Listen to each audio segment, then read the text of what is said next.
Telangana RTC కార్మికులు మే 7 నుండి సమ్మెకు పిలుపునిచ్చిన విషయం తెలిసింది. ఈ నేపథ్యంలో ఆర్టీసీ యాజమాన్యం ఉద్యోగులను ఉద్దేశించి కీలక ప్రకటన చేసింది. ఆర్టీసీ సంస్థను అన్నీ తామే ముందుకు నడిపిస్తున్న ఉద్యోగుల సంక్షేమం విషయంలో యాజమాన్యం ఏమాత్రం రాజీ పడడం లేదు. సంస్థకు వచ్చే ప్రతి రూపాయిని మీ సంక్షేమం కోసం వెచ్చించడం జరుగుతోంది. టీజీఎస్ ఆర్టీసీ ఆర్థిక పరిస్థితి మీకు తెలియంది కాదు.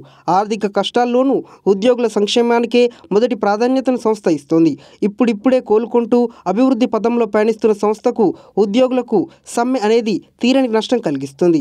ఆర్టీసీ బాగుంటేనే మనమంతా సంతోషంగా ఉంటాం. సమ్మె అనేది సమస్యలకు పరిష్కారం కాదు. 2019లో జరిగిన సమ్మె వల్ల సంస్థ తీవ్ర సంక్షోభంలోకి నెట్టివేయబడింది.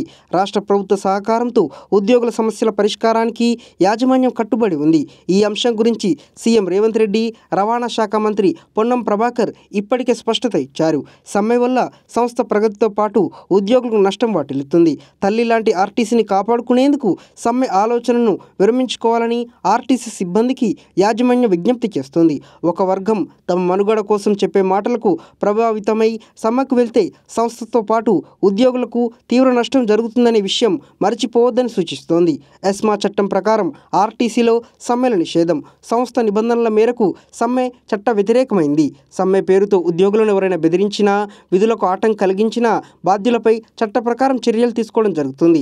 అభివృద్ధి వైపు అడుగులు వేస్తున్న సమయంలో సమ్మె పేరుతో చేజేతుల సంస్థ మనుగడకు, ఉద్యోగుల భవిష్యత్కు ముప్పు వాటిల్లే విధంగా వ్యవహరించవద్దని యాజమాన్యం విజ్ఞప్తి చేస్తోంది అని ఆర్టీసీ యాజమాన్యం ఒక ప్రకటన విడుదల చేసింది.